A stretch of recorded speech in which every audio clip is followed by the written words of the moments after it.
Hello, and welcome to a very special episode of Sex with Girls. I'm your host, Leela Fry, accompanied by my co-host.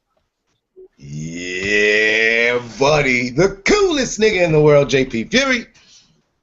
And tonight we have two very special guests, Dima. Hello. Hi. That's my sister.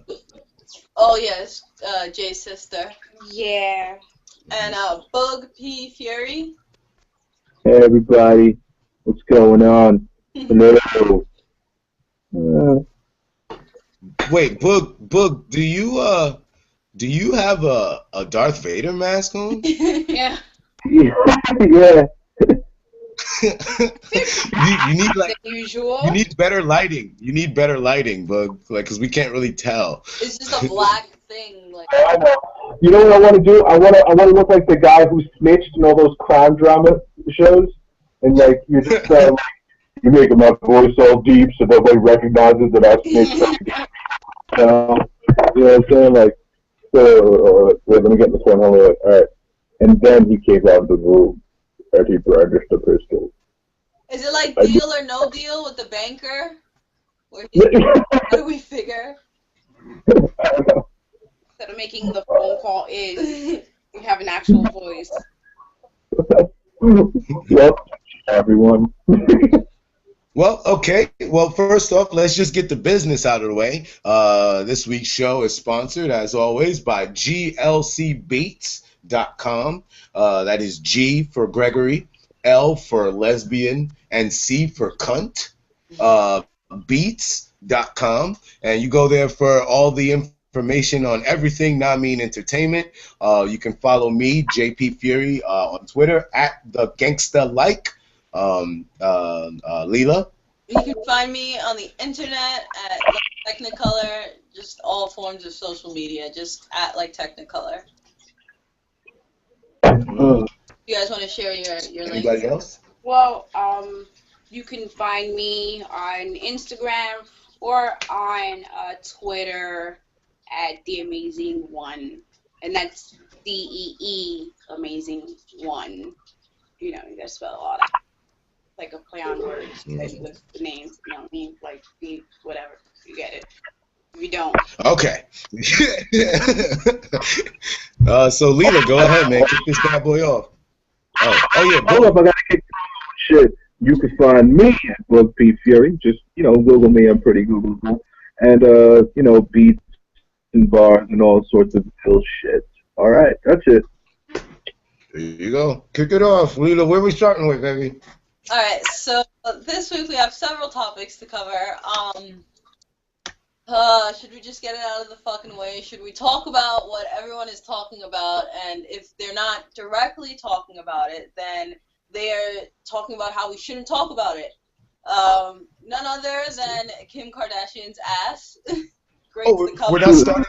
Wait, time out. Paper magazine. We're not starting with the rape. Dude, heavy. Just start Ow. Okay. No, let's go with Kim. Let's get it out the way. Fuck it. I just wanted to make a joke.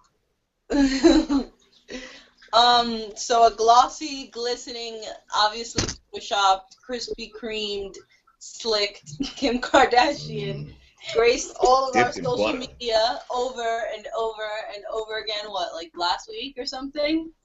Mm-hmm. And people are in an uproar because, they're saying that it's photoshopped and you should appreciate your natural body. And I think a lot of people are just sick of Kim Kardashian in general.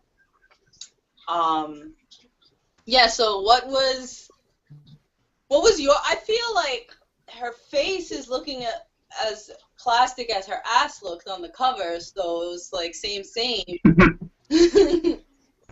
I didn't realize that there was a picture of her face in that picture.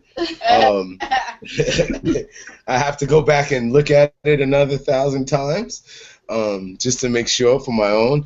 My reaction to it when I first saw it was, damn, man, that shit is dipped in butter and honey glazed, man. Because I don't give a fuck if it was photoshopped. I really don't give a fuck how many dimples are in her fucking ass. Like, I don't play golf anyway, so that doesn't fucking matter to me. I just think that, like, I think that she should definitely show that shit as often as possible and in many different positions. And because I like naked women with big butts, especially if they're like, you know, like you said, Krispy Kreme glazed. That's my shit. Well, all right, I was confused about it because I heard it was, I heard and I read that it was photoshopped even before I saw the picture. Then I saw the picture and it's not really more racy than anything I've seen, you know, lately from many of these women. And what's my question is, what's the benefit of photoshopping it? Doesn't she know some? I don't really follow them. Okay, Leela. So the whole, you know, the same thing happened to me. Like, I got on Twitter and I saw tons of people talking about Kim K and Photoshop and blah blah blah. And I looked at the picture, and the first thing I thought was just like, oh, she's naked, and it looks like kind of like vintagey porn. It's Kim Kardashian. Yeah. Naked a lot. And then I realized what the Photoshop was when people started commenting about how like tiny her waist was. But to get on another tangent, this like waist training thing is also extremely huge, and you see it flooding your timelines and the whole like Fitspo movement. So I figured, like, fuck it, maybe she waist trains. And I don't know. I guess my brain is warped from all the different things that people do to their bodies. But it... What is that, though? Is that like not that big of a deal to me either. What is what? Waist training? Yeah, what is waist training?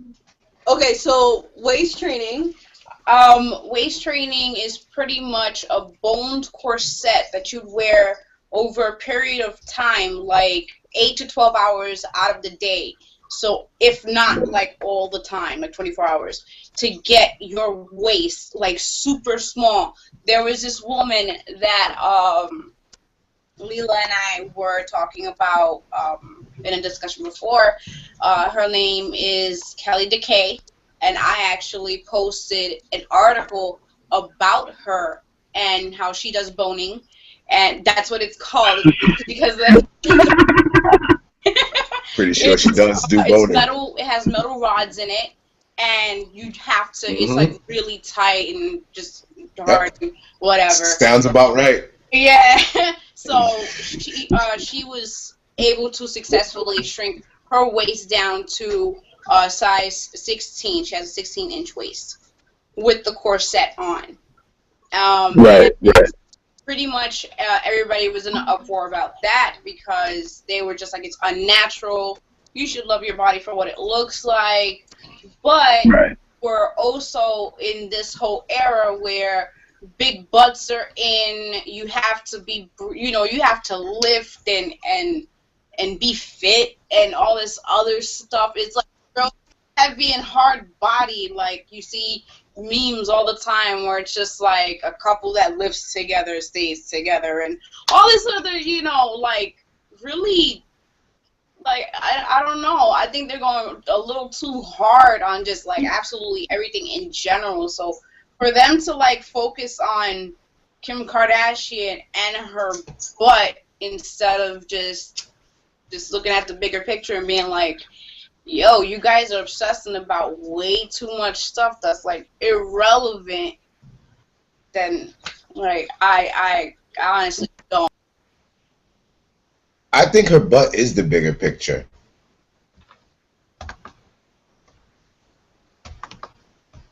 Or what did I do? I muted, I'm sorry. Whatever. My bad. Her butt is the bigger picture. It's the biggest picture. And it's delicious, and it looks like it smells very good and fragrant. I'm saying, but I'm trying to look for this picture because I'm just like, you know, with work and school and everything, I'm kind of behind on the social media times. Like, so, like, when certain people bring up certain things, I'll be like, but can you, like, bring me up to speed real quick, just, you know. But with that being said, just the only thing that I was aware of was something that you guys did prior in another show with that hollaback girl video, like the catcalling, the 10-hour catcalling girl thing, and I was just like, yo, it wasn't that serious. A, B, that's what headphones are for, and, you know, like... No, you're absolutely right. Not a big absolutely deal. Right. Again, not a big deal. So, I think everybody's just putting all their focus on the wrong things, just a lot of things that are irrelevant, like so many things that just don't make any sense to me. I'm like, really? Are you really well, the whole thing with stuff like the catcalling video, people love to throw out the phrase that oh, we've been desensitized to stuff. You don't think anything is wrong with this because you've been desensitized to it. Let me tell you something. I am desensitized to it, which makes me not care. So what's the big deal?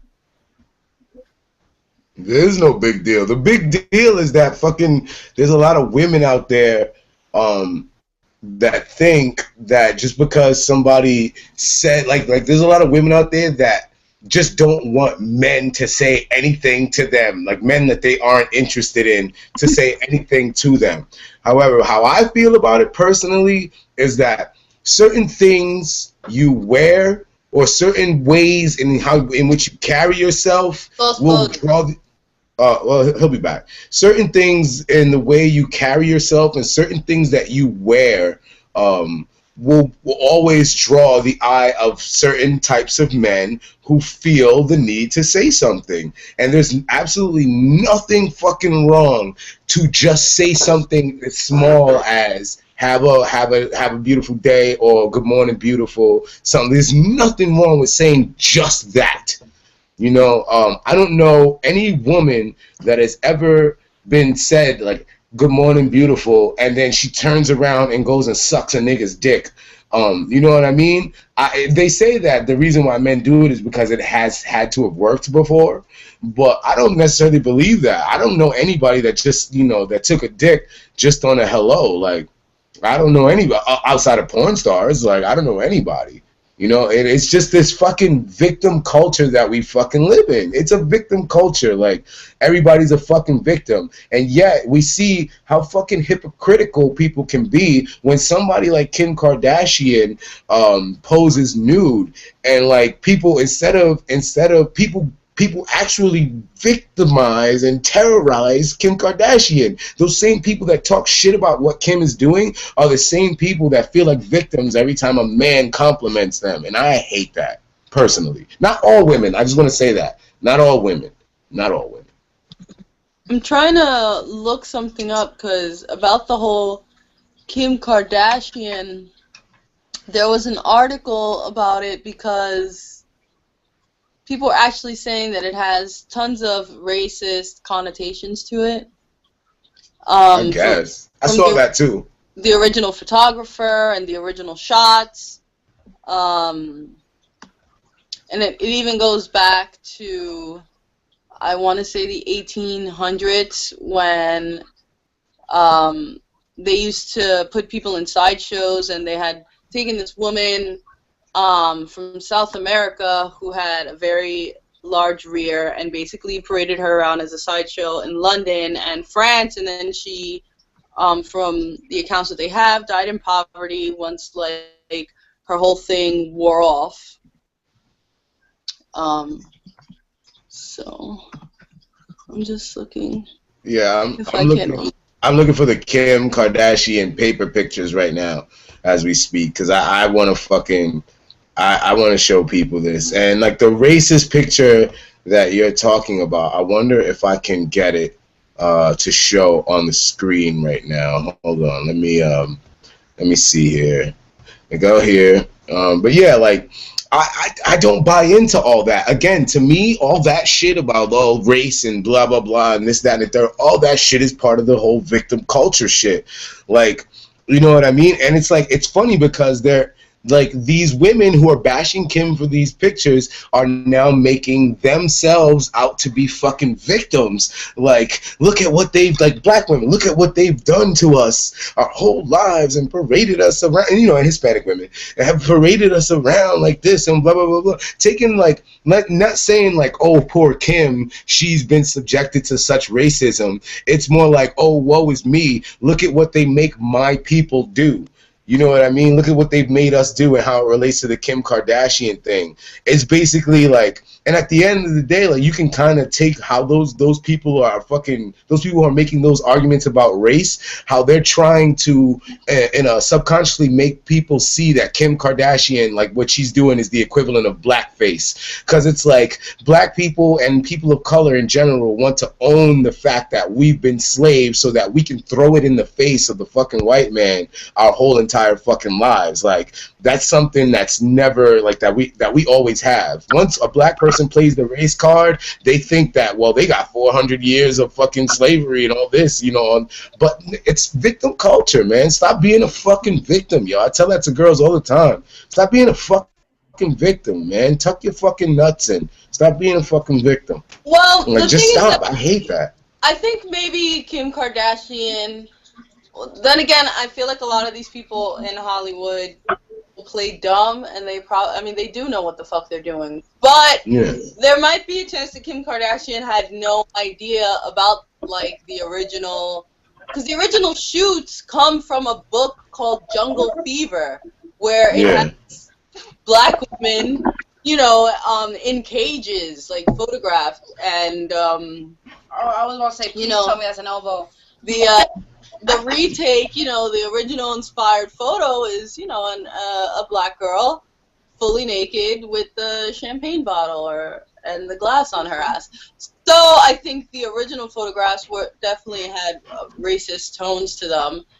Well, this is can you see on the screen right now that I'm sharing? That's what I'm looking at. Yeah, that's what I'm sharing on the screen right now. Isn't that crazy though? Like, this is the shit, like, I mean, but do you not see my point? Like, can you at least see my point, kind of like, how Kim Kardashian doing this has become, you know, women of color in an uproar playing the victim. Like, I mean, because I'm not trying to say it like to make women of color seem like all of them are victims. I'm saying it just as, like, what people being up in arms about shit like this is what that is. Like, it's like, if you're gonna feel bad for it, feel bad for Kim too. Don't just shit on Kim and then say, you see this is why we're shitting on Kim, because we're hurt. You know what I mean? Like, you don't have to be fucking hurt. All that shit is history. That shit happened. You know what I mean? Like, it's let's try to fucking move forward. At the end of the day, we're all just fucking humans, dude. We're all humans. Fuck it. You know, like, eat a dick, bitch. Like, shut up. Stop being a victim. Toughen up. We about to have a woman president in a couple years who I will personally vote for. You know what I mean? Like, I mean, I just don't like people playing the victim all the time. You know what I mean? I understand some women are victims, and if you are genuinely a victim of something, then I'm totally on your side and I will support you. But if you feel some kind of way because you see something on social media, like, get the fuck out of my face with that shit. It's social media. You know, like, social media is not going to change the world. Tell me one instance in where social media really changed the way the world fucking works. You can't even use Obama as president as that. You know what I mean? Because it's been now 6 years that Obama's been president, and, like, black people turned on this nigga 2 years ago. So I just don't like playing the victim. I think that everybody should own who you are in the here and now, and not try to take ownership over something that happened to our ancestors and people before us. If you ain't live it, don't talk shit about it. That's how I feel. Live it first, and then you can talk. I'm gonna stop sharing that thing now. Well, man, you gotta realize that people who do that shit, they just do that because they need to feel like they're part of something bigger than themselves. Because they need that. You know what I'm saying? They need to be a cog in some sort of greater machine. They can't just stand on their own. You know, they got to rest on the laurels of others and shit. Yeah, that shit is crazy. I just don't like it. Go ahead. I'm sorry, Leela. We just kind of talk shit. Yeah, my bad, Leela. I just don't see, like I said again, I just don't see the big deal. I mean, you could talk crap about one person, but you could talk shit about Kim Kardashian, but Nicki Minaj is okay. Like, she's perfectly in the clear. Because, you know, she's empowering, you know. Yeah, she's a hero. Yeah, you know, she has an S on her chest, and she's like super whatever, super bad, whatever the hell you want to classify it, what have you. I'm over everything, like everything. I don't think that, like, you know, folks say desensitized to anything, because I definitely do feel a certain type of way about certain things. But then it's just like, build a bridge, get over it. You know, it's a whatever. You can't live off of that. Like, if it doesn't directly affect you, if it's not directly affecting your lifestyle, your flow, your livelihood, whatever, I don't think you should be talking about it. Like, don't care. I don't care. Do you and let me live. Yeah, like, I don't care. Like, as soon as that person becomes my competition, then that's probably when I'll be like, yeah, you know, talk smack all day. You know, on the side, you know, trash this person all day because you're going to take money out of my pockets at the end of the day. But until that happens, I personally don't see the reason why I should talk shit about anybody, you know, in particular. Like, I don't see it. I don't see it. Like, I guess that was my whole deal in wrestling too. It was just like, don't talk smack and then be like, yo, so we gonna go out afterwards to like Chipotle and go grab a burrito and all this other stuff, you know, like, whatever. It's like, whatever. I did. It's a whole other, that's a whole other, like, that's a swerve, but it's whatever. I will have to say, I guess the last thing I want to say about the Kim Kardashian thing is that, and I mean, JP, you have obviously proven this point, that the thing that people are really looking at is her ass. And so I would have preferred, this probably will never happen, that they would have put up like an unphotoshopped version, or a version not so photoshopped. Like, I saw online photos that were supposedly like unedited, and like, yeah, like her waist is wider and her thighs are a little bit thicker, but I think that the general public or the people who are fans of Kim Kardashian's ass are not going to care that her waist is, you know, 4 inches smaller in the photograph than her regular waist.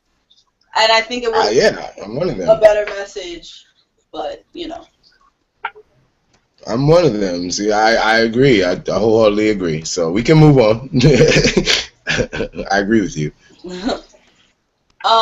So I guess, I guess we're going into the part where we had a couple of shows ago, we talked about another TV dad that was a creep.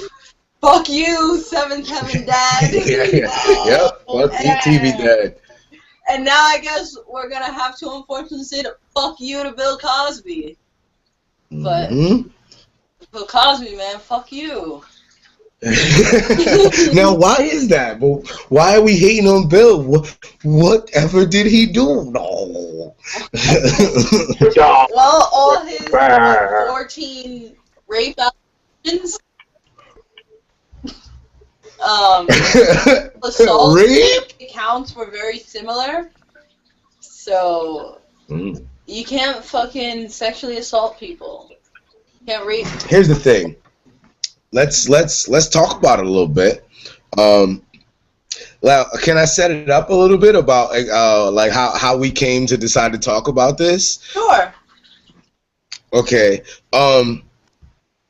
Well, Mr. Cosby allegedly had 14 rape allegations against him. Now, this was something that wasn't widely known, like, to the public, but to a lot of people who were actually in the know and people who follow social media and things like that, or just who follow gossip, celebrity gossip and things like that. A lot of people knew that he had all these allegations of it, and it was brought to the public eye by a comedian by the name of Hannibal Buress. And Hannibal basically was doing a joke. I'm not going to tell his whole joke, but he was basically doing a joke, saying how it sucks to be a black comedian or something like that, and like motherfucker never did nothing, and like Hannibal himself never did anything to harm anybody, and he's not as fucking famous as Bill Cosby, but he's not out here raping bitches like Bill Cosby. And that was what Hannibal said basically, and he continued by saying. Something like, if you Google Bill Cosby rape, you'll have a million times more hits than if you would Google Hannibal Buress. Now that was the joke, and then of course it got the laugh. But once that tape of Hannibal doing that joke got published, it started becoming a thing that people were looking at, and Bill Cosby's social media team made the fucking unfortunate mistake of saying, meme, go ahead, have a fun time and meme Bill Cosby, and put a series of pictures up on Twitter and ask his Twitter followers to meme him. And his Twitter followers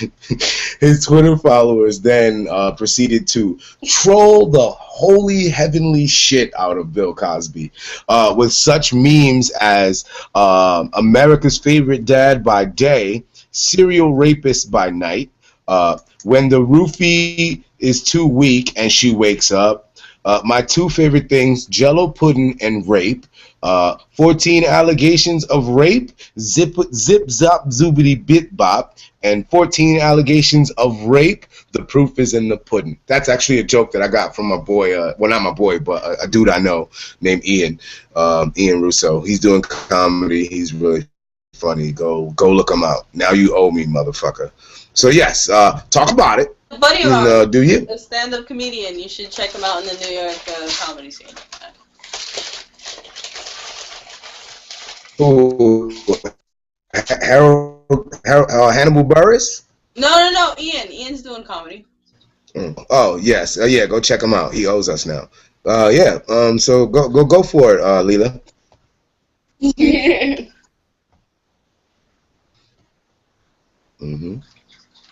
All right. So, Bill Cosby, rape, sexual assault allegations. To sidetrack, actually, just for a second.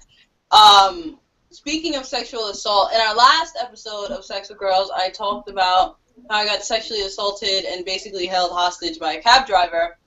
And I realized that in that video I continually talked about how I was in the cab for an hour, but I was actually in the cab for 2 hours. And so that is how that all played out, and I just wanted to make that correction. But back to Bill Cosby. Yeah, fucking Bill Cosby, man. I mean, it's disgusting. At this point, like the guy, the Seventh Heaven dad, he was what, like a legit pedophile, because these girls were like tweens, right? Whereas Bill Cosby is basically like an ebiophile, which is like someone who's attracted to like they're already like in puberty, like a pedophile likes prepubescent individuals. Anyway, like the women that happened with Bill Cosby, some of them were like 17. I believe Janice Dickinson, the world's first supermodel, was 27 at the time when he allegedly sexually assaulted her. I mean, I just can't wrap my head around it. Like, you're fucking famous. Like, you're famous, you don't need to rape anyone. Like, there are plenty of people throwing the pussy at you. There's never a need to rape someone.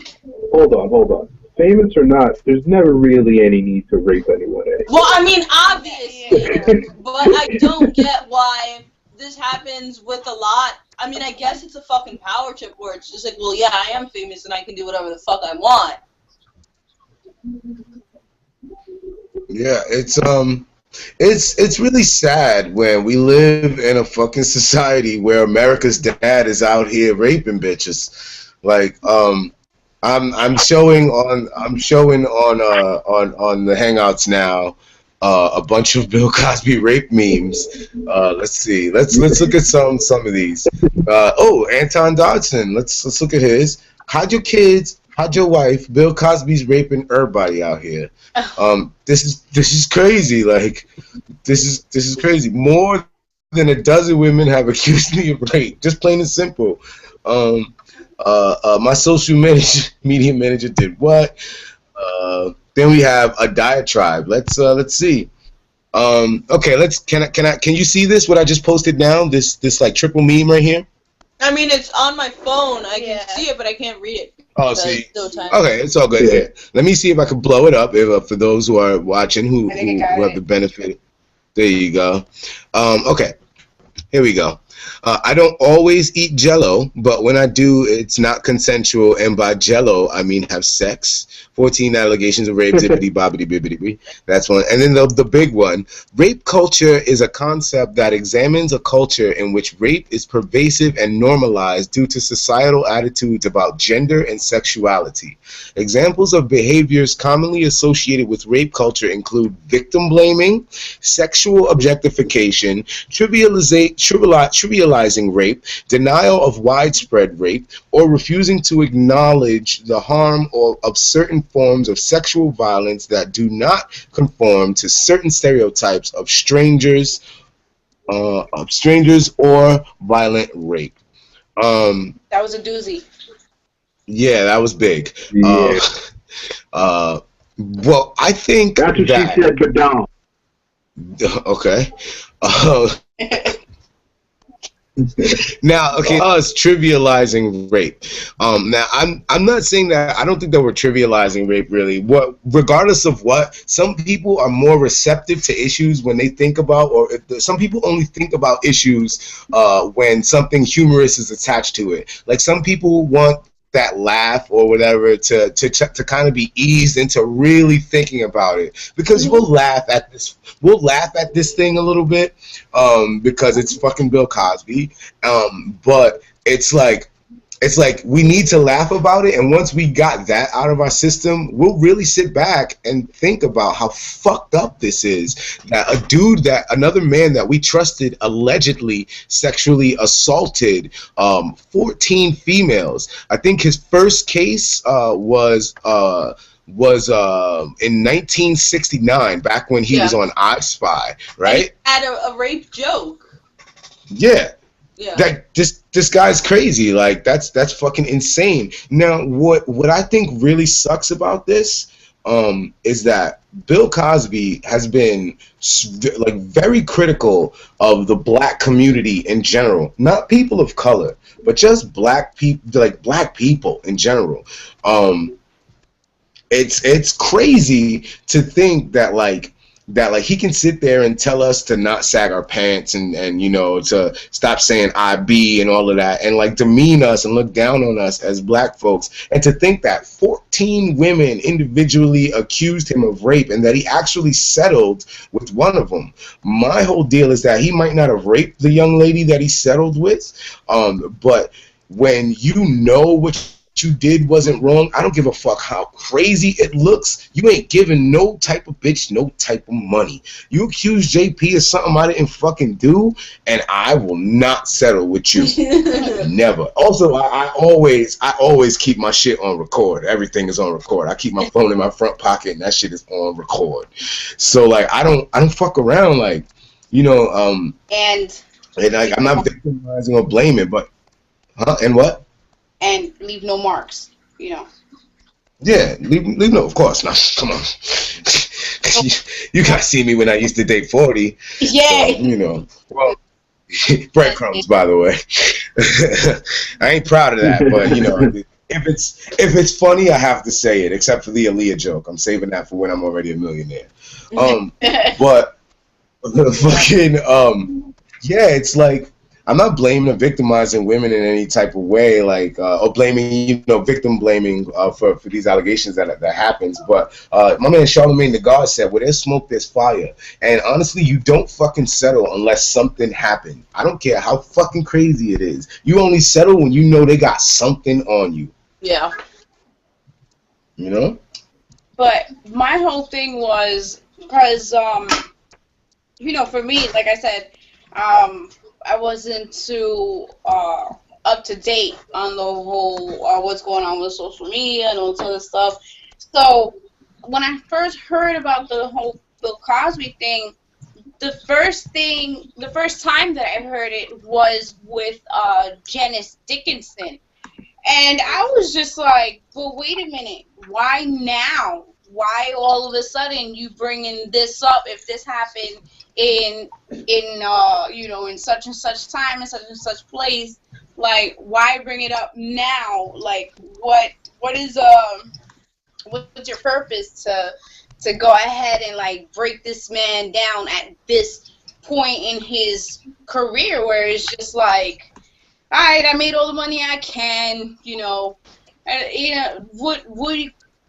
like, in my mind, it's just like, all right, what are you going to do to me at this point in my career? Like, the worst you can do is tarnish it. I already made all my money. I'm already, like, damn near about to croak, because what is this guy, like, 60-something? Like, how old? He was like 70-something. Yeah, like, why did all this, like, come out of the blue, like, now? What happened? So, but now that I'm aware, the first one came out earlier with, the younger lady, and he settled with that one, and now I'm still questioning, like, why now? Why are all these things surfacing now? But then it's just like, oh, crap. Like, I didn't think that, you never should put anything past anybody, but, damn, like, wow. it was surprising. Like, you're driving. That's Shakespeare right there, like, Debo. Sidetracks, like, T-bones you, like, oh, wow, that was kind of serious. That was kind of OD, especially with the Seventh Heaven Dad. And that took me for a loop. Like, oh my. Yo, weren't you a pastor on this show talking about, oh my, oh. And then he was right in. Yeah, like you. That wasn't funny. Yeah. Mm-hmm. Yes, it was a little bit. It was funny. It was funny. You gotta say it. It was funny. It was funny. It's just all types of just like. We all going down, son. No, we ain't doing. Like, hold up, I'm not out here. Wait a minute, because I don't like because I'm not out here raping bitches. Okay, we okay. nothing. I understand that. Right. He going down. They going down. JP ain't going nowhere. Okay. I'm on my way to the top. Because it does not sound right, and it just because of the image that they portray throughout our entire lives. And then this pops up, and then you're just like, oh, whoa, two steps back, hold up, you did what? When did this happen? Rape. How many times did this happen? What? Like, well, we can't really. Doors like hitting the floor at this point, and it's like click, click, click, click. Like it keeps. Like, if there's levels to like how far your jaw can drop, mine is at 14 right now. It's crazy. Well, like we can't really talk about the Seventh Heaven Dad anymore because he's not hot right now. So we got to talk about what's hot right now. No, I'm like behind on the social media time. So it's like when everything was brought up, like little by little, I'm just like, but what? When did this happen? Oh my God! When did this happen?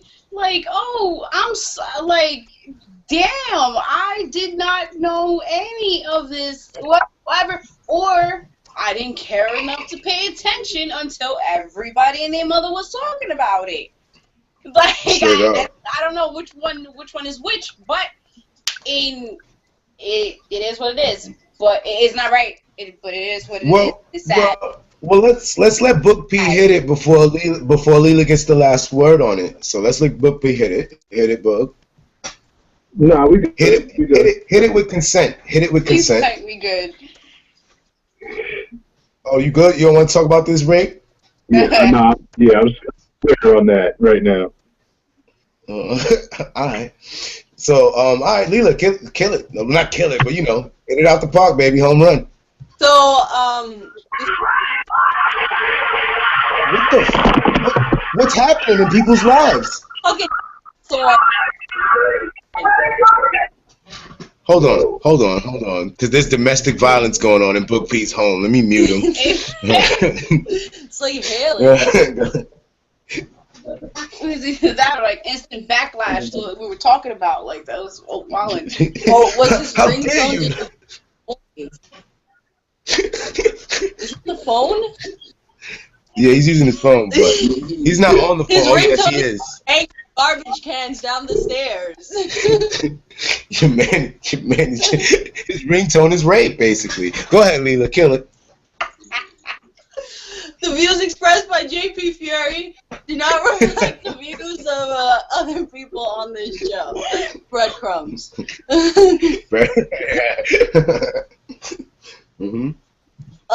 But I guess besides the fact that we absolutely do not condone rape at all, the other, I guess, the glimmer of hope in this entire story is the fact that, like, we gotta hand it to the internets. Like, people were fucking outraged, and they did not take any of this shit lightly. And Bill Cosby put himself out there, and the fucking internet went to town. And the internet is doing this more and more with groups like Anonymous, obviously. And, I think it's a beautiful thing. I think, well, no, I can't express certain views because of my rec center. So I'm not going to encourage that people rebel. Color inside the lines, but color the colors you want to color with. I think the internet is a beautiful thing, and when people communicate for causes and get shit done, it's a sign of the times. I think that's the direction we need to keep going in. And good for you, internet, for making sure that Bill Cosby knows he can go fuck himself. There you go. All right. So, well, if he is guilty of rape. Yeah, if the allegation. So he can allegedly go fuck himself. For the time being. Okay. Leela, you wanna hit it up? What's next on the list? Oh, what are we talking about next?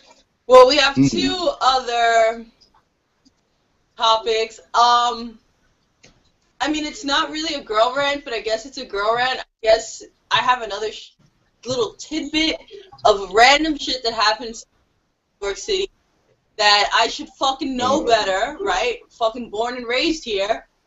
But shit happens. Wait. Wait a second. Because you're chopping. Wait, time out. Wait, you're chopping. Just wait a second. Okay. We done chopping? Okay. So, I want to talk about the fucking 8-ball jacket from 1990.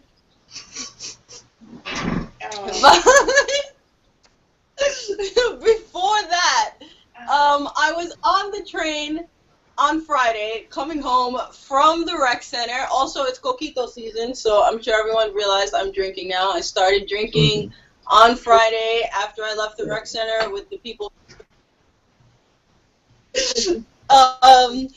But I was on my way home, and I was in a sardined train to the Bronx, and there was a homeless man on the train with us, and, like, it was, like, one of those trains where, like, people are like this on it. Like, there's no walking through. Everyone's on top of each other. Like, your face is in someone's armpit. It's rape in a can, but nobody wants to talk about that though.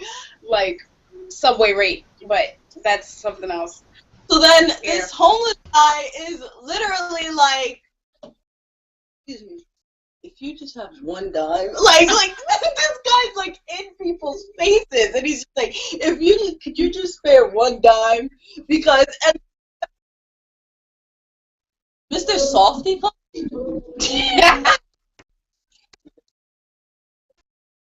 sounded like Mr. Yeah.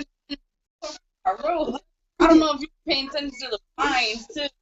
Like really vines there. I was like, oh, these people, like,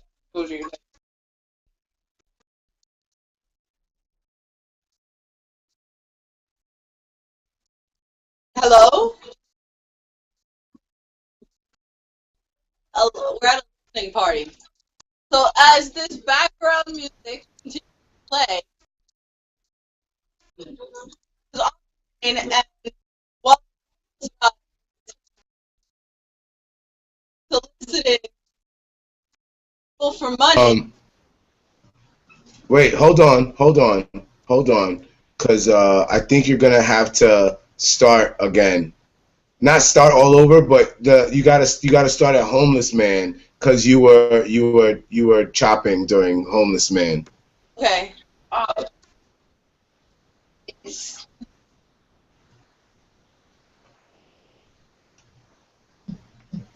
And you're still kind of chopping? He's still in Go ahead. Yeah, he's still on the show. Who, Boog? I don't even know what Boog is doing. I don't even know what Boog is doing right now. Yeah. Boog looks like he's crying.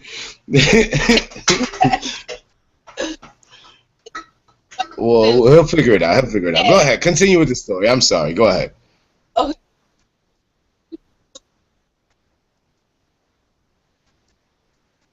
They distracted. It really is. I don't know what's going on. Yo, son. Okay. So, hi, but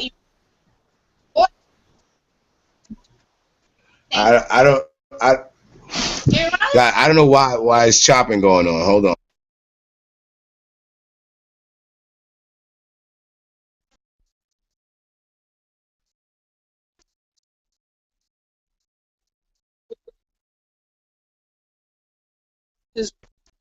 On. Can you hear us? I don't think you could hear us. I think it muted all of it. No. I can hear you. I can hear you. Can you? Okay. Okay. I was telling you to go ahead. Can you hear Bug? Because I could not hear myself at all, and it was extremely distracting. No. I got Boog on mute right now. I'm gonna unmute him after you finish the story. Yeah, Okay. I muted him too. Sorry, Bug. So the homeless guy on the train, he starts soliciting people for money, and people are visibly annoyed or upset by it, and in order to just fucking cut that shit off, I tell him, listen, I have half of my lunch sandwich in my bag. You can just have it if you're hungry. And so the homeless guy takes the sandwich from me, and as we're like on the train, I'm doing this thing where like I'm by the doors, I'm not even holding on to anything, like my fingertips are like kind of just like with my spidey sense, my spidey grip, just holding on to the fucking train, like. And so the homeless guy like thanks me so much for the sandwich that I've given him and all this other stuff. And then he kind of like rests his head, like his forehead like touches my arm, like right here. And so I'm just like, Oh. you know, it's a hard life. Maybe he's so grateful that I gave him this sandwich. Okay. Like we're in a crowded train. Maybe he's just a tired man. Whatever, right? And so, like, it's fucking weird, so I, like, inch my fingers up a little bit. And I'm also, like, reading the Bill Nye book, Undeniable. I don't have it in my work bag. So I'm reading my book, and I'm just like, and right next to the homeless guy, there's like a Hispanic dude, and then there's like a black lady. And so, like, the homeless guy's resting his head and, like, move my hand a little bit. And then, like, he goes to, like, rest his head on it again. And so, like, yeah, I, like, make eye contact with, like, the Hispanic guy right next to him and, like, go back to my book. And then he starts going, like, kissing my arm as I'm on the fucking train, like, holding the thing. And, like, what the hell? So I, like, move my arm again, and then the Hispanic guy right next to him is just like, yo, I see what you fucking doing, you better cut that shit out. And then, like, the homeless guy is like, oh, man, I don't know what you're talking about. And he, like, reeked of alcohol, like, he was obviously very intoxicated, whatever, and I'm just like, like, what the fuck did I start? Like, I gave you a sandwich to hopefully shut you up. Like, why is this happening? So then, like, right? And then the Spanish guy is like, yo, I'm fucking telling you, like, I will drag your ass out onto the fucking platform and beat your ass. And then at this point, I guess he thinks he's Mr. Smooth, because while he's kissing my fucking arm, like, the black lady who's standing, like, kind of in front of me, in front of the Hispanic guy, is just like, everyone should keep their hands to themselves. So he must have been, like, grabbing on, like, the lady's booty while he's kissing on my arm. Wow. He was in it, so he was trying to get laid, so Like, it had to have worked. What the fuck? So then, like, he starts screaming, like, oh, I'm not that type of man. I would never disrespect a woman, you know? And, like, we're literally all sardine. Like, if a fucking fight breaks out, everyone on the train is getting punched in the face. Like, it's just gonna shit, and, like, heads are gonna fucking bounce into each other. And, like, that's it. So we get to a stop in the Bronx, and, like, we're all by the door, so, like, we have to fucking get out so that people can get in. And then, like, we kind of try to, like, get in to, like, not let the homeless guy back onto the train. And he finds his way into the train again. And, like, the fucking arguing continues. And he's just like, man, I'll fuck you up. And, like, it's not even making sense. And now from, like, the other end of the car, people are just like, what's going on? That guy's crazy. Like, nobody has any idea what's going on. It's just, like, fucking yelling. We finally get to, like, one more stop in the Bronx before we're, like, above ground, and, like, the homeless guy ends up in the platform, like, yelling, and he's like, I'ma stand right here, and I'm gonna fucking yell, you motherfucking bitches, like, and so the train doors close, and, like, we leave the homeless guy just, like, yelling on the platform in the Bronx, and, like, nobody, like, everyone just go, like, I go back to my reading, no one, like, talks about, like, man, that shit was fucking bugged out, like, it's just a train ride in New York. So, like, so after you smashed the dude, right? Because you just giving motherfuckers sandwiches on the train. Like, this is the thing about Leela that people need to fucking understand. And I'm probably going to ruin your life if I say this, because niggas are going to mistake what I say. But, Leela, you do too much. Like, you give way too much of a fuck. I disagree, because I, for one, do shit like that too. If I have a dollar then in my you pocket, will get raped on the train give it to you. too. If I have it in my hands and I don't want to give you money because I know you probably gonna cop for my brother like 2 minutes later, I'm gonna give you. Very true. That's true. I'm gonna give you. I was one of those niggas. I'm gonna give you food instead of money, but the only reason why I laugh is just because part of me just wants to be like, this shit only happens to Lisette, son. The weirdest shit. Oh, I don't know who that is, Sorry, but Lila. who's it? Oh, your little sister. The weirdest shit always Our little happens sister. to Lila. Like, I can't think of a story. So it happens to two people, then. Yes, it happens to two people, and it's just so freaking weird. And I'm just like, all right. And I'm glad the Spanish dude was there to stick up for, you know, Lila and stuff like that. And that other lady who was getting her booty rubbed too. That too, but just, She liked it. that is just some oddball stuff, and I'm just wondering, like, how far or what would have taken, like, what level would have it gotten to before you would have, like, snuffed them out? Because, like, me, I don't Pregnancy. know, like, again, there's like a certain level to Well, the. See, this is the thing. Like, the video about the ratchet bitches on the train and the dude with the 8-ball jacket, like, you saw that once shit started popping off, there was, like, hella people running towards the fight and a bunch of people running away from the fight. And, like, Sure. I did not want to cause a scene because, like I said, we were all sandwiched in.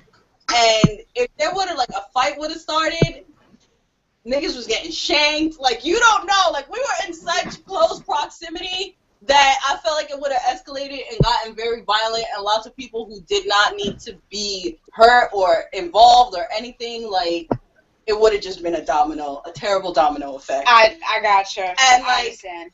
I felt like, But you're nowhere near the ratchet video type of deal, because but look at the way, like, the guy, they were yelling at each other, and, like, all it needed, because actually, after the guy ends up on the platform, there's another dude on the train, and he asked the Hispanic guy, and he was just like, yo, so what was his problem?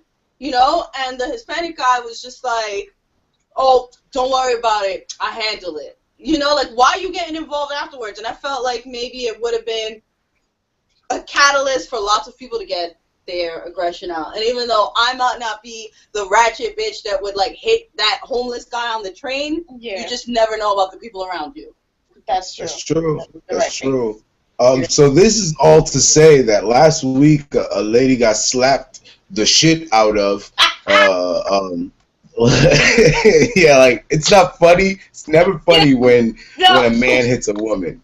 Okay, But it's not, but I will interject because I've seen that video so many times, and I was raised that if you're gonna act like a man and swing on a man, be prepared to get just handle the repercussions, because that's real Puerto Rican. There's no way in how you're gonna do that to, like, with my younger sibling. The way women are now being raised, mad ratchet and all this other stuff, and it's being tolerated, I tell him quick, like, a girl puts her hands on you, and it's not like playful, you know, like, she smacks you, I expect you to duff her out. And when I get to her mother, no. I don't.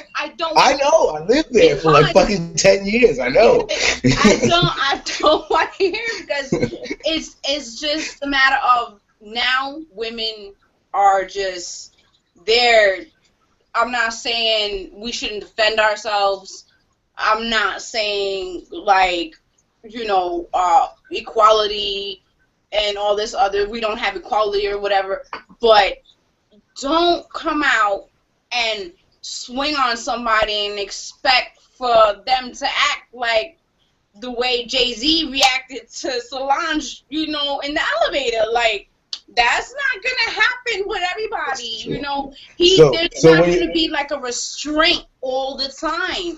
And I've seen personally a lot of situations get out of hand where, you know, a guy is talking smack, a guy will be 1D with, you know, a person, another male, and the female will jump in and just start swinging and wailing, and in a lot of cases have a weapon of some sort, and it gets super out of hand because of ratchetness. And I'm just like, violence against women is not condoned, of course. But if I'm gonna go ahead and swing on you, I'm gonna expect the same type of like a retaliation, like, or some type of consequence to that.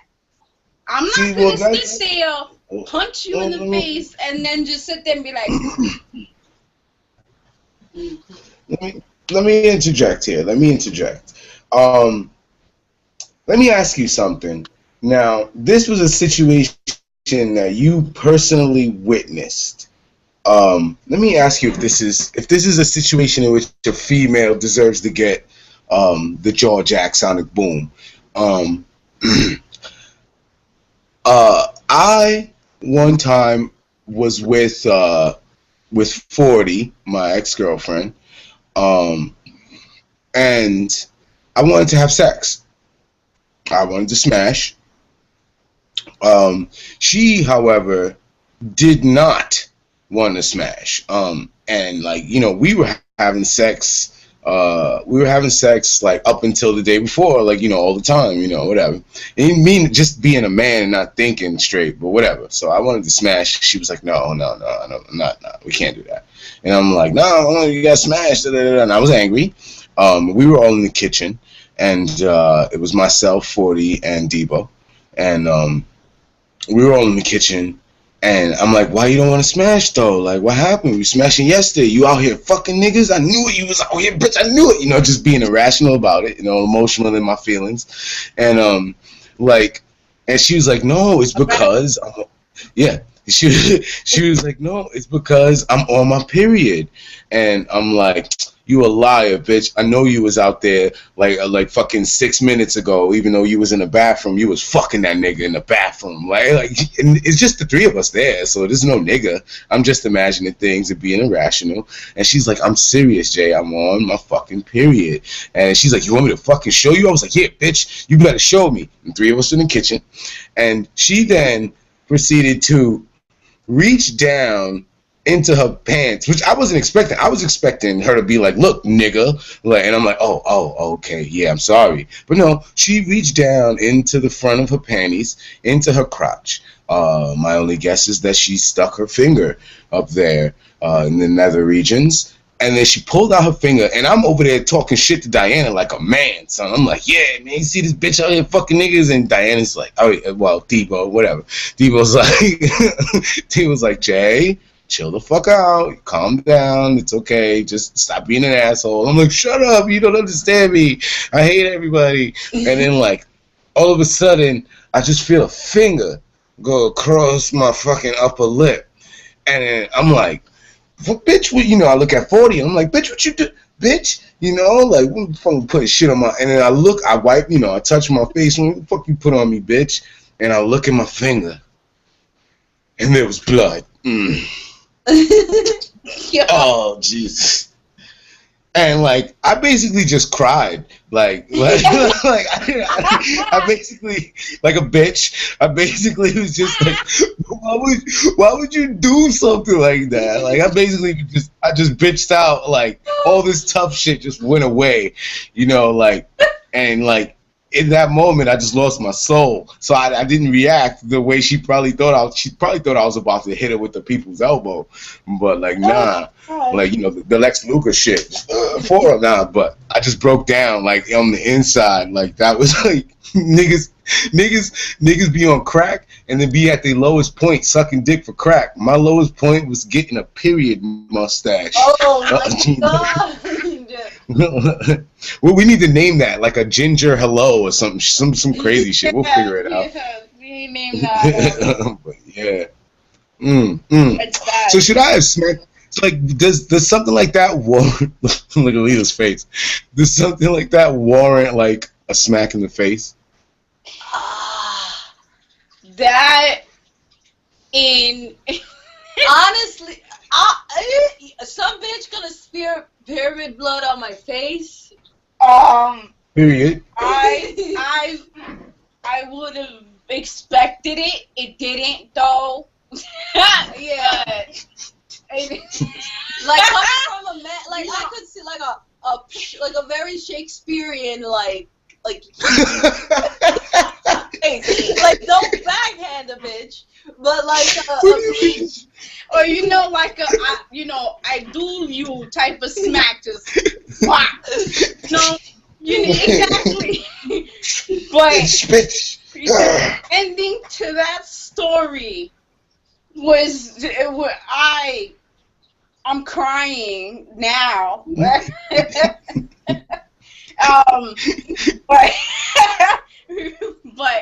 that time I expected some type.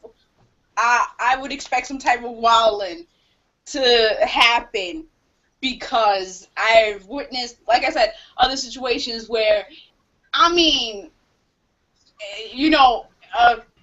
couples like They throw down. They throw down. They really do. They really do. I mean, they could be sitting down listening to Michael Jackson 1 second, and then all you hear is ping pong, ping pong, Bing, bing, bing, yeah, bing, bing. ping, ping, ping, like all over the place. He was like,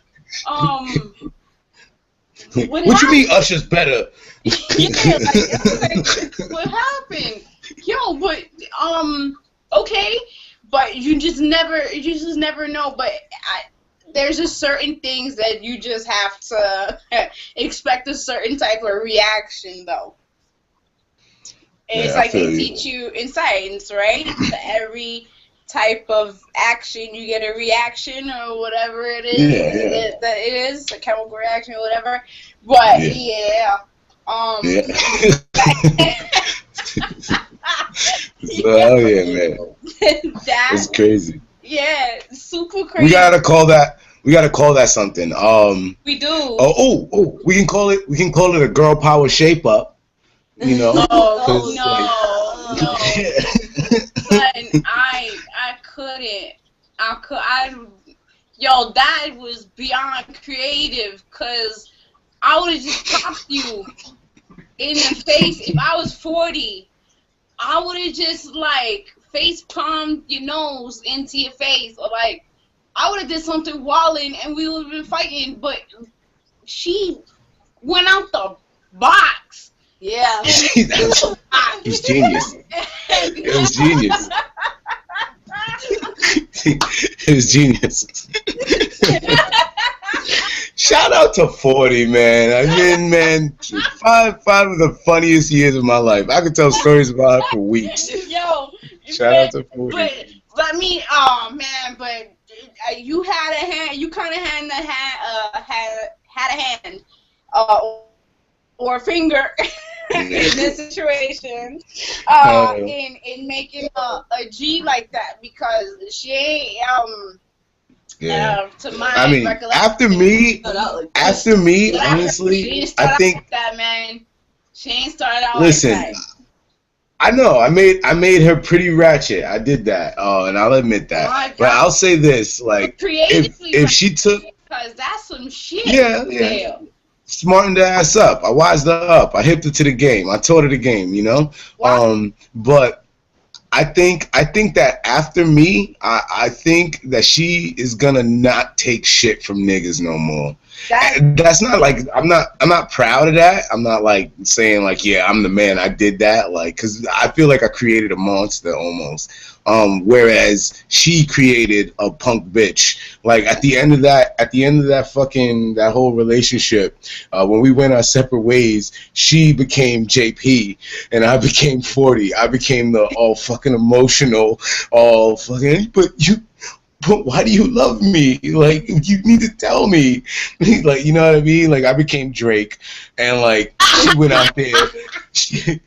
I became Drake, and she just went out there and became like fucking like, she became like the Locks. Like she just went out there and like, so I don't think that she's ever gonna take shit from another dude ever again. Like, she might take a little shit here and there, but like as she gets older, like, I think that she's definitely gonna get married before I get married, and she's gonna be fucking happy, and like, because she now knows exactly what the fuck she wants. Like, 'cause she don't want a nigga like me, and she's gonna find out real soon that a lot of niggas are like me.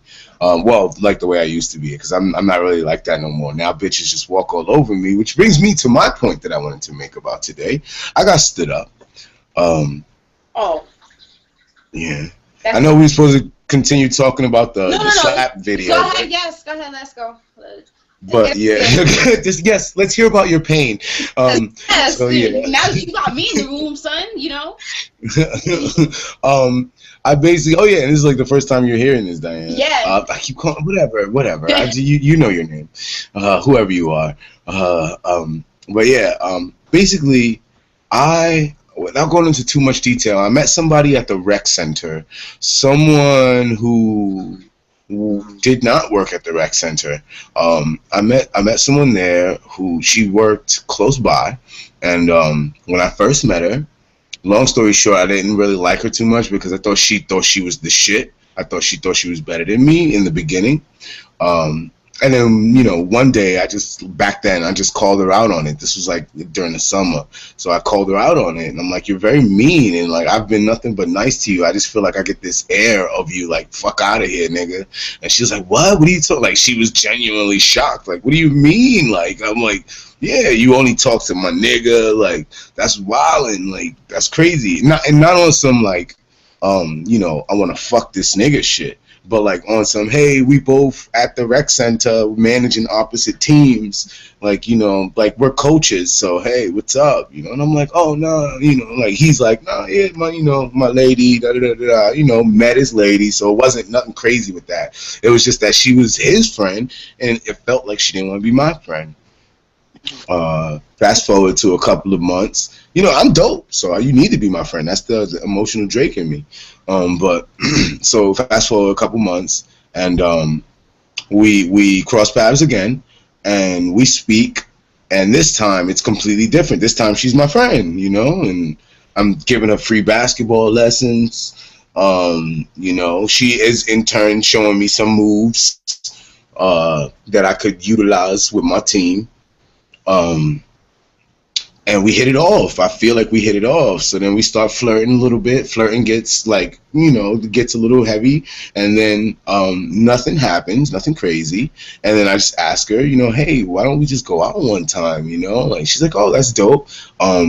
Like, we should go out in a group. So I knew immediately. I'm like, okay, so you kind of standoffish. So I waited like another week to talk to her a little bit more for her to get to know me and see that I wasn't some weird nigga. Like, I was just genuinely a nice guy. Like, I'm not trying to fuck you or nothing like that, but I like you. You know, you're dope. Like, we have great conversation. So she said, sure. Like, we're gonna do that. We're gonna set it up. Like, just let me know. So I was like, all right, cool, fine, we can do that. So I set it up. And she's like, yeah, well, actually, she told me the day that she wanted to do it. So I was like, all right, cool, let me see if I could do it. And so then I was able to do it, and then I set it up, and I called my nigga, and I'm like, yo, my nigga, like, you know, you and your lady, me and homegirl, so it's a group thing, she's comfortable, but, you know, it's going to be like a double date. I'm just trying to get to know her and show her, you know. So he's like, oh, yeah, I can't do it. And I'm like, oh, that's wildin'. What happened? Oh, they got a game on that day. So... they, you know, so I'm like, damn, son, so you got a game that day, that's whack. All right, cool. So I'm gonna let her know that you got a game that day, you can't make it. So I hit her up, and I'm like, yo, just to let you know, like, my nigga and his lady not gonna be able to make it. He's playing, balling, the Garden. It's a real big day for him and his lady and the team. So they gonna, you know, like he can't make it that day because he has to do something on this day. And I don't get no word back from her. I was like, just, you know, hit me up. Let me know if you're still down or not. If you want, we could rearrange for another day, and it's fine. And she was like, you know, she was like, nothing.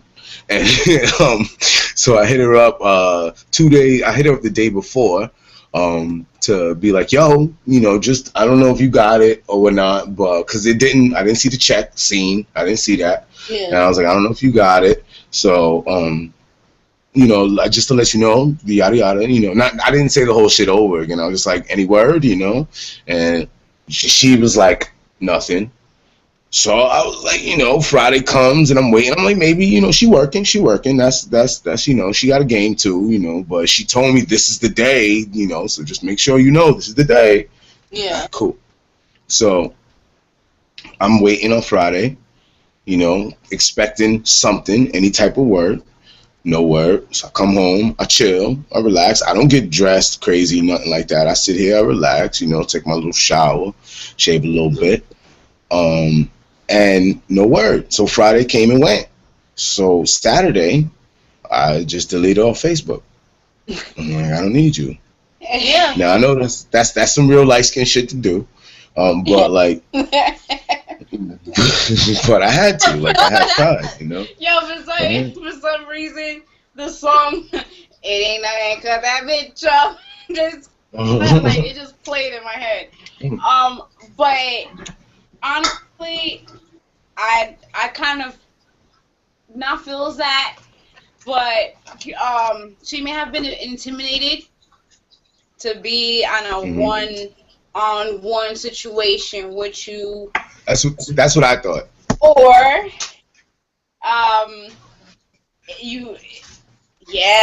she wasn't. She was probably trying to just prove a point and saying she's not a certain type of way when she actually was, and then ended up ultimately proving your point rather than what she was trying to disprove. It could go either way. I boil it down to basically she was just digging the free basketball lessons. That was it. Like, that was it. We had a fair exchange. She exchanged lessons for lessons, but that's really what it was. But I was under the impression that we hit it off really smooth. Like, we had banter. We had inside jokes. We wowed out. Like, we had great conversation. Like, And I mean, that's just how it is. Now, what the whole point of this is what do you do on a first date? Because I was very nervous about it. The plan was to go to the movies, but that's necessary. Everybody says don't go to the movies on your first date. Because I feel like listen. Let me just say this real quick. I feel like you need to go to the movies on a first date a little bit early, so that way you have something to break the ice. If you're sitting in a movie's only an hour and a fucking half, 2 hours tops. So go sit in your movie, eat dinner either before or after. It doesn't matter, because whenever you eat dinner, that's going to give you a chance to talk. If you're going to eat dinner or lunch or whatever before the movie, you talk about, I want to see this movie because while you eat, you go see the movie, and then now you have something to talk about after the movie to break the ice again. So either way you do it. So I think that it's okay to see a movie on the first date, as long as you don't just be like, we just go into the movies. All right. First of all, this actually is beautiful that you brought this up, because it gives me a whole other piece for another episode that I want to break shit down into, like, dating and then shit that I always did that, like, everyone that I know did, and apparently those aren't the rules, like, in other parts or whatever. Yeah, it's a no. But as far as going back to what Dima said, yes, she might have been intimidated about spending one-on-one time with you, and that's all fine and good, and this was supposed to be their first date. If she really had an interest in you, or at least in my opinion, if you really have an interest in me or whatever, blah blah blah, hit me, throw that excuse at me. Like, all of a sudden that it's not a group date and it's just one-on-one. Throw me that shitty excuse, even if it's just like, I have to do this all of a sudden, blah blah blah. Because then, like, we could rain check, Yeah. But the fact that he hit her up first and she never replied, like, that right there.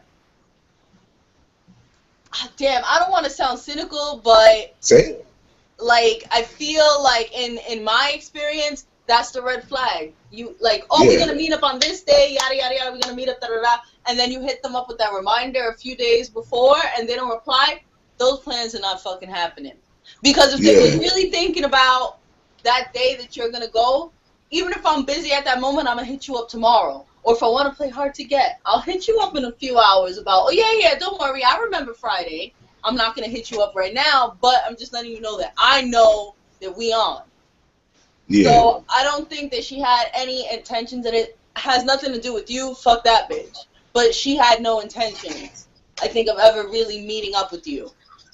And then as far as the whole what do you do on a first date, I feel like you're right in the sense where it's like, oh, we go to the movies because now we have something to break the ice.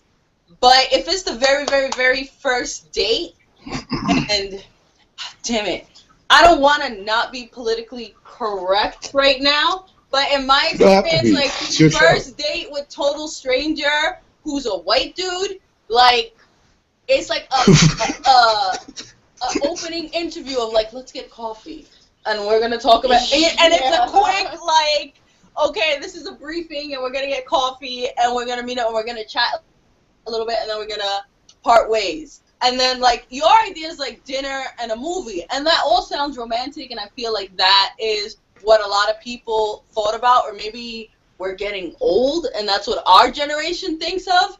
But apparently now the rules are, like, you can't do dinner and a movie at the same time with someone you don't really know because it's just too much time with that person and all this other shit. So you have to, like, do, like, the coffee date, like the day date or whatever, and then that might segue into like a dinner date, and then once you kind of already know the person and you're comfortable with them, then you can sit next to them in silence for a few hours and spend a couple of more hours with them afterwards. I think that with dating now in New York, or the whole hookup culture and all of that, if I don't know you and I'm devoting 3 hours of time with you, like, that's all you're getting. So if you want to waste those fucking 3 hours on a movie, just know that I'm going to go do something else afterwards. Yeah, it's pretty much in our generation. Wait, can I just ask a question? Can I ask a question real quick? So if I only got 3 hours and we waste that 3 hours on a movie, and then you're going to go do something else, why the fuck can't I have that extra something else hours that you was going to go do so that we can discuss what we just watched? Why do I have to have 3 hours? This is a whole other segment that's going to break into like another hour-long show. So that's why we can't. Okay, yeah, okay. All right.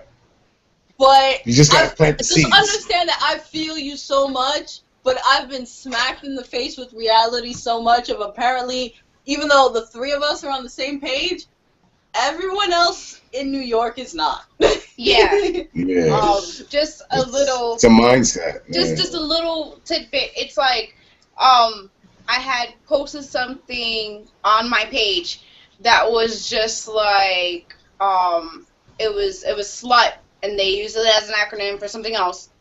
And although it's a word, not an acronym, each letter stood for something, so, it kind of played out that way. But anyway, it turned into this whole argument, and it was just like, in our age, in our time, in our generation, aren't we, like, past the whole getting to know each other, let's just fuck and do this, or, let's not call it this and just do this, and what have you. And I was just sitting there like, but, yeah, whatever. And I kind of, like, blew it off to the side. But then that had me sitting there thinking, like, wow, is my approach to dating now necessarily, what you do, like, is it passe? Like, what do you do nowadays? As opposed to what we used to do back in the day, or what we thought was cool back in the day as a first date, or kind of get to know you, kind of date if you're really trying to, like, hook up with someone, or if you're interested in someone. Like, it's kind of weird that, yeah, it's super weird. And with your situation, I just think that, again, it can be that she was intimidated, didn't know how to approach the situation, since it was a one-on-one type of deal. I, for one, am not a conversationalist, obviously, but, a response is expected, though. Mhm. Courtesy call, call and pray the nigga doesn't pick up, or or send a message, do something. Fuck, my aunt needs me to blah blah blah. My Yeah. girlfriend just broke up with her man and I need to be there. Yeah. Some kind of excuse. Work had to be. First of all, if you had to curb work me with the or my, what if have you you, like if you something. curb me, ladies, let me tell these ladies something out here. I have a show on our YouTube channel called Whiskey Sours where I set the record straight on shit. But on this show, I'm gonna keep it light and airy, just like a douche. You Summer ain't gonna breeze. deal. So Not with us. no, yeah, I do. This is a very respectful show of women. So when we hit the stop, when we hit this, when we hit the stop broadcasting button in about 5 minutes, hint hint, wink wink, then I'll be calling all these hoes bitches. But until then, I will respect these women. So, but Until then. but if you, ladies, women, if you curve me with the motherfucking my girlfriend just broke up with her mans and I need to be there, I'm gonna hit you with the word, okay, cool. And then from then on, I'm gonna show you how dope I am. And then I'm just gonna leave you hanging. It's gonna be like this. It's gonna be like, wow, this nigga. Let me get out the way of it so you can see it clearly. Wow, this nigga is really dope. I really like this guy. He's the most amazing guy that I ever. Never, bitch. I'm out of here. And then, no, That's fucked up though. No, Don't do that no. because nah, cause you played yourself. he could have been but you know what? That I would rather you give me a bullshit excuse and then you actually follow through and meet up with me next time and then the next time and the next time, as opposed Yeah, but don't hit me with to my girlfriend bullshit. Everything else is fine, but that right there for I would me, I'm rather like, fuck you out of fucking here. lie to me because you're intimidated about being with me alone and then follow up, then you just never reply to me. Yeah. Well, yeah. Because But I just don't like the using my girlfriend excuse. Like, you're my homegirl. Like, Yeah. really, you need to be there? Like, you know what I mean? Like, I mean, not to say that. I mean, if it was like a 10-year relationship and you need to fucking, but don't tell me that. If that is the case, don't, even if that's the truth, like, don't tell me that. Because automatically in my head, I'm thinking like, well, then I clearly have no fucking priority of this. Like, because like, if you say it, here is where I throw you a bone. And I'm like, you know what? How about you bring your home girl? That's me again. Like, you know what? Bring her. If she really just broke up with her man, the last thing she wants to do is come on a date with me.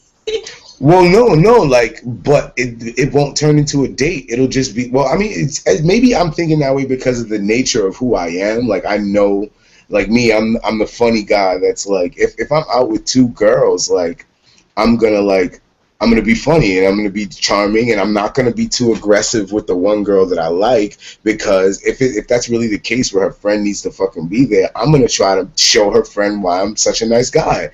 So that's what you should always think if a nigga says that to you. No nigga, 99.95% of motherfuckers is not gonna say that to you, ladies. But once you say that you know you gotta go save your girlfriend because she's crying or some crazy shit like that, like. It's like, to us, it just said, well, to me and to type of dudes like me, like, it turns a switch on. It's like, well, everything is more important than meeting somebody that she could actually build something with. Like, not to say you can't do it with your best friend. I don't mean it like that. I mean, like, you know, like, oh, you can meet a guy that you know, if he's a dickhead, you could just cut the date short. I'd rather you do that. But if I know that I'm you know, I just want to show you a good time. You know, you can, if I got those 3 hours, let me give you 3 hours before you go to her, and then you go to her. That could be the other thing you do, and I'll give you your 3 hours. But yeah, let's move on. Wait, real quick. Real quick. I understand like a where minute. you're coming from, but B, nobody wants to be the third wheel. Understand that. That is the most awkward. I don't care if you guys are all linking up as friends. If one of you are into, like, if two of you are into each other and you're just there, it is so freaking awkward. And this is coming from, like, experience. I'm like, oh, word, you and who's gonna hang out? If I even get a sense, a whiff of you guys are feeling each other, I'm gonna automatically be like, nah, I got something else to do. I can't make it. My cat died. It's something. Let's not joke about that. I can think about that. Okay, it's been a while. That's true. Something. Just nobody wants to be a third wheel. Just point blank, period. And whatever this girl's reason was, it could have been A, it could have been B, it could have been C, Z. There's like C through Z. Yeah, come on. 26 excuses, whatever the fuck you want to call it. Just it's very uncomfortable in certain situations to approach a guy and be like, yay or nay, especially if you may have that's a whole nother can of fucking worms. Yeah. So we gotta think about this. Next time you come on, we gotta talk about things like that.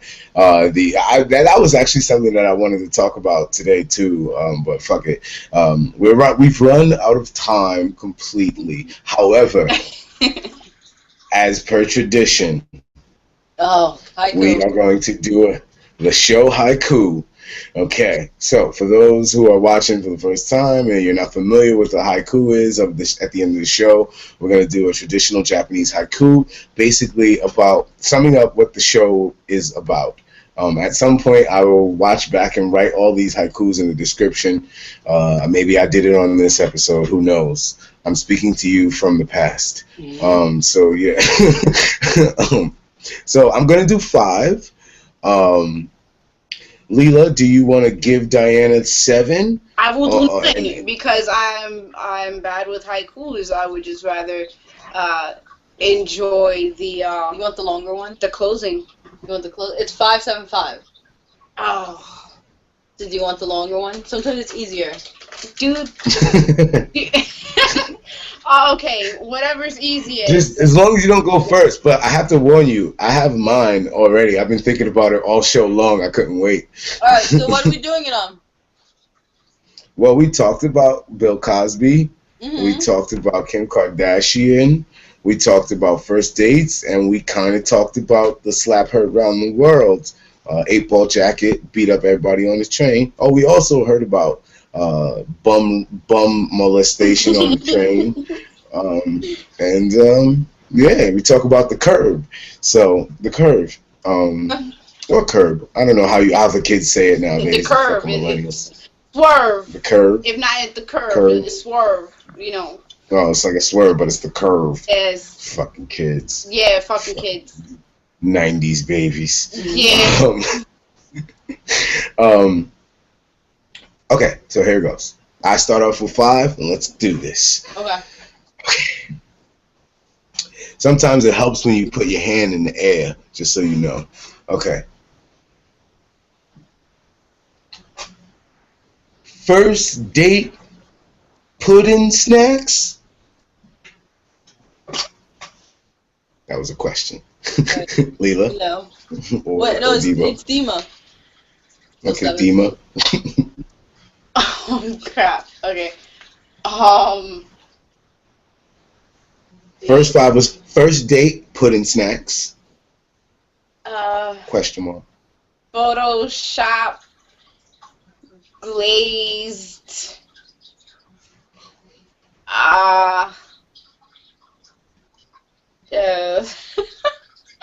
You have 3 more syllables. Well, honey glazed. Oh, Photoshop. Honey glazed. No, you photoshopped. Honey glazed. Honey. Syllables. Oh. Photoshop 2 syllables. Photoshop. Okay. That's 3 honey syllables. Glazed. Honey and glazed. then 1. 1 word. Oh. 1 syllable. Photoshopped honey glazed. Body. No, one syllable. eye, butt, arm. Ass. Not helping. Not good at this. Not helping. That works, right? Jay? Did we lose JP? I think Photoshop honey glazed ass works. Okay. So we have first date pudding snacks. Alright, and then we have Photoshop honey glazed ass. And damn it, now it's me for 5.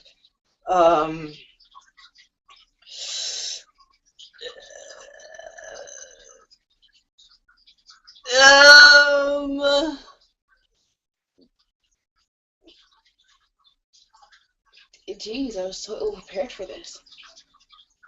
Break the web. Namin? Totally works. Alright. I don't know. I think we might have lost JP. So I don't even know if this is still recording and or broadcasting. But if it is, thanks for watching the show. Thanks to our guest, Boog P. Fury, who peaced out quite a while ago. And to the lovely Dima. And of course, JP Fury, the coolest nigga in the world. I am Leela Fry, and just remember to wear a condom. Good night.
Oh, is we back? Is we back? Go back, go back, go back. Yo, we are live. We're back. We're back. Don't worry, we're back. I'm back. Whoever's watching, I'm back. I'm fucking determined to get this goddamn fucking shit. I'm determined to get this haiku out. Cause this was dope. Don't worry. If you're watching live, I apologize. But if you watch back in the future, this part will probably be edited out. So you won't even notice a motherfucking difference. I'll just cut it somewhere and I'll just throw up. Goodbye. Goodbye. Goodbye, viewer. Oh, go back. Come on. Go back. Go back. Go back. Go back.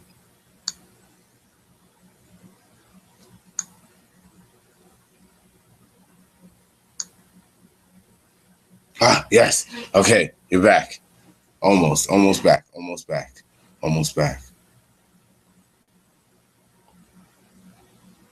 Hey, we got the viewer back too. All right, hey viewer, you're back. And we had a technical difficulty for a split second. My connection had dropped out. So basically, we were right in the middle of wrapping the show up. So we were right in the middle of tonight's haiku to end the show. So basically, the haiku started out as pudding first date pudding. What was it? First date pudding snacks. Photoshopped, honey dipped, and then we lost it at dipped. Now I'm trying to. Leela is there, but at the moment she is not able to fully see me or hear me, and I can't really see or hear her. But hopefully she will come back in a second. This is something that you don't want to miss. Now, like I said, if you're watching this right now, chances are that this is not going to be on the actual finished product. I'm going to make sure of that. So I'm going to take this time of sex with girls to you know what? I think the most appropriate thing to do right now is to go on my phone and grab some bars. Why not? I have a show on my channel called Barcode. So if you found this and you're watching this, I never even spit bars on Barcode. So this is a treat for you guys. I mean, I got bars. No. Okay, no, okay. Let's say nope, come back. Nope. Come back. Okay, so here's news on the haiku. News on the haiku is that hold on, come back. I'm still live. News on the haiku is that Leela has definitely finished the haiku. So she's gonna have that. She's gonna be back with the end of the haiku in a second. This is really good training for the future. If I ever wanted to do this, by the way, just to let you guys know, like if you ever hear me on your radio or whatever like that, or see me on TV or something like that, doing this kind of thing, this is indicative of what I do on a daily basis. I'm very quick-witted on my feet, I guess, in times of stress. Hopefully I can bring the funny. I'm not bringing the funny right now. Right now, I'm just occupying your time with the smooth sound of my voice. In the meantime, I'm definitely going to hit y'all niggas with some bars right now. What do you want? You want like a story? Or you know what? Fuck it. I'm going to give you guys a little story. So I'm working on this mixtape called The Heel Turn. And it's basically me spitting my dope-ass bars on beats that, other people will spit, because I make my own beats with the gangster like Claire and everything. Like, we make our own beats, I should say, and we get on them. So I decided that I was going to spit over Creep from TLC. That was like my shit. So I was like, let me spit on Creep. While I look for Creep, I'm just gonna send. Yeah, okay. So Leela might come back in a few seconds. So here's my bars on Creep. Let's see. So you know the song. So I creep, yeah, just keep it on the down low. Yeah. So that's how Creep goes.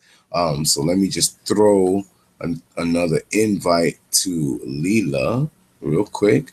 So you're gonna get these bars fresh in like the next 20 seconds, dude. Like, honestly, like, come on, really, like, and it's dope bars, so it's not even like, you waiting for whack shit. So here's a little story that I like to tell. Okay, let's see if you can figure it out. Follow along. All right. I seen a rainbow yesterday. It made me realize a sunny day was another a thunderstorm away. Excuse me. Wait a minute, let me clarify. I took a surprise road trip to see my girl where she gets certified. Entered the dorm as normal, and Norma, the RA, had me filling out the usual forms. She said you should have called her before, because she just left a few minutes ago and headed to the store. I'm like, that's fine. I'ma just wait. But then a girl walks in door with the cake of all cakes. And she's like, oh, hi, you must be JP. I heard so much about you. I'm your girlfriend's roommate, Double D. I say, I bet, titties. I'm sorry, it's just that you're so fucking pretty. She laughed and said, no worries, Claire said you were a fool. Come wait in the room. She should be coming back soon. And then Nip goes, creep. Yeah, just keep it on the down. It comes together magnificently, to be quite honest. So it's something you should look out for. Then the second verse. So like I said, you don't creep. Yeah, that. And then the second verse, I haven't finished the story yet, so you're getting the scoop, whoever the fuck you are watching. Soon becomes another half an hour, and Dee Dee, God bless her, went to take a quick shower. A couple seconds, I noticed she left her towel. I could do the right thing, but I just don't want the problems. I started fighting with my inner self. I'm thinking, Jay, just play it clean and fuck it, nigga. Just give him hell. So I decided to just ignore it. But then there was a knock on the door. I opened it and I saw butt naked, dripping wet, soapy stood D. She said that she got soap in her eyes, so she couldn't even see me. Staring at her pussy and her tushy and her tits. Thirst so overwhelming I could drink like a fish. She said, I'm sorry, I ain't think that you would care. As long as you don't touch, we don't have to tell Claire. I'm like, okay, but I still cover my eyes. She responded, Claire's a lucky girl to have such a guy. That's a little tidbits. Now we're going to do a little something called call Leela Fry on her personal line at 11:20 at night. This is something that I like to do to just spice things up a little bit. But we're going to get the end of this haiku, I promise you. Let's see. Oh, there's no number. Okay. Well, let's call her right now. We're gonna call her live on the air. We're gonna get this haiku. Guys. Don't you worry. Don't you worry. Don't you worry. We're gonna get you this haiku. We're gonna get this haiku.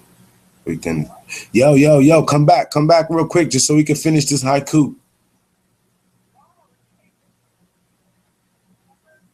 Yeah, no, I'm still live. Come back real quick. All right. So you see that, ladies and gentlemen?